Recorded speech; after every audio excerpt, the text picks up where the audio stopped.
Look at the August outcome. Super napaka dami po.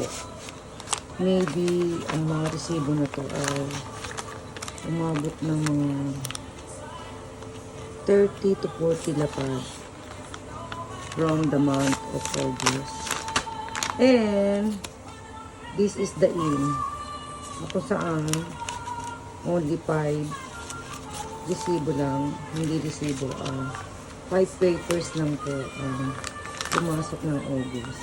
Because I'm not here in Tokyo, my business in August is closed. So, ang kinita lang yata ay 7 lapad. But ang outcome is, I think, 40 lapad for the month of August. Even though I'm not here in Tokyo, I have to pay the rentals